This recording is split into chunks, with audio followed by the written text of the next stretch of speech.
आज देश में जो स्थिति हम देख रहे हैं उसमें वन नेशन वन टैक्स के नाम पे जो व्यवस्था लागू की गई है वो अमीरों के द्वारा और अमीरों के लिए, of the rich, by the rich, for the rich.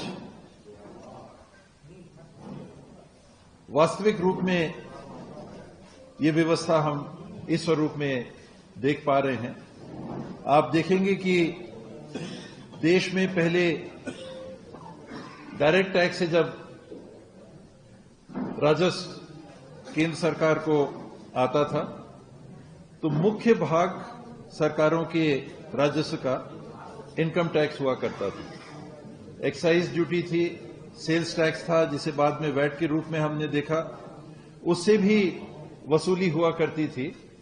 लेकिन कुछ आंकड़ों के माध्यम से मैं बताना चाहूंगा कि वर्तमान स्थिति क्या हो गई। ये of the rich, by the rich, for the rich क्यों कहा जा रहा है?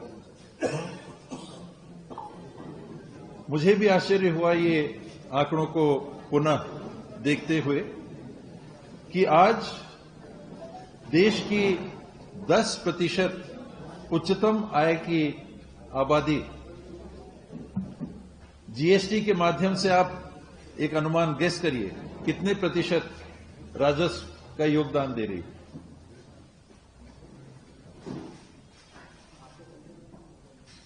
3%।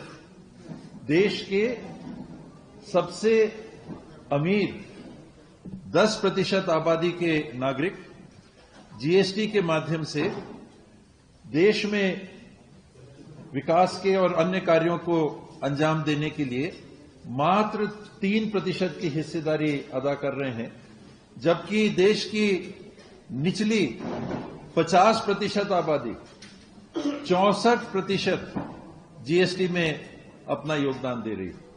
ये of the rich, by the rich, for the rich क्यों कहा जा रहा है कि जो टैक्स स्ट्रक्चर बना है और बार बार बात आती है कि अमीरी और गरीबी में अंतर बढ़ता जा रहा है, ये क्यों हो रहा है? जो ज्यादा अमीर हैं उनके ऊपर कर का भार तुलनात्मक कम दिख रहा है और जो तुलनात्मक कम आय के स्रोत अर्जित कर पाते हैं उनके ऊपर आय के स्रोतों की अदायगी का भार कहीं ज्यादा बढ़ रहा है। अर्थात उनके पास अपने परिवार को चलाने के लिए कम पैसे बच रहे हैं और जो ऊपर का वर्ग है उनके पास पैसे ज्यादा बच रहे हैं। 3% टैक्स 64%, 10% 50%, 5 गुना भी कर दीजिएगा तो 15% और 64%। ये योगदान है और यही कारण है कि जो जितने अमीर हैं उनके पास ज्यादा पैसे बच जा रहे हैं अपने आप को और अच्छे तरीके से जीने के लिए। 2 गाड़ियां हैं तो 4 गाड़ियां खरीद सकते हैं, इत्यादि इत्यादि। और जो तुलनात्मक कम आय के परिवार हैं, निचला 50% हमारी आबादी, उनके पास घर चलाने के लिए पैसे नहीं रह जाते। जितना टैक्स लगेगा आप सब समझ सकते हैं, ये सारी राशि जो सामान भी वो खरीद रहे हैं उसकी अदायगी में लग जाती है और उनके पास अन्य कार्यों के लिए, परिवार चलाने के लिए कम राशि रह जाती है।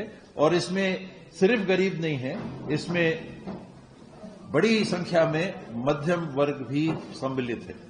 तो ये वर्तमान देश की स्थिति है। जिस तरह से जीएसटी के कानून को लागू किया, हम आपने सबने देखा कि जॉइंट सेशन ऑफ पार्लियामेंट जैसे जब देश आजाद हुआ था बुलाया गया था, उसी तर्ज पे एक सेशन बुलाया गया। मान लीजिए कि ना जाने कौन सा क्रांतिकारी व्यवस्था को देश में पुनः प्रारंभ करने वाली है उस समय की सरकार, और रात के 12 बजे लाए हुए कानून में आज इतने सालों के अंतराल में 1000 से ज्यादा संशोधन हो चुके हैं। 1000 से ज्यादा संशोधन हो चुके हैं। जो व्यवसाय करने वाला वर्ग है, कहने के लिए ऑनलाइन सुविधाएं हैं। मैं अपना जीएसटी का रिटर्न स्वयं ऑनलाइन भरता हूं क्या?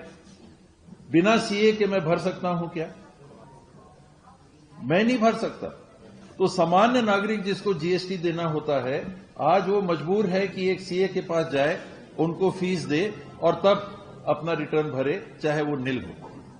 और जो हार्डवेयर और सॉफ्टवेयर आपको अपने दुकानों में रखना पड़ रहा है। इतने प्रकार की सामग्रियां एक दुकान में आती हैं जिसके क्रय और विक्रय का आपको हिसाब रखना है और उस हिसाब से कर अदायगी के लिए रिटर्न अपना भरना है। तो आपने सारे छोटे बड़ों को तो खास फर्क नहीं पड़ता, छोटे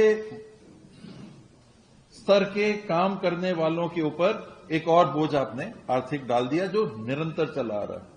ये जीएसटी का एक स्वरूप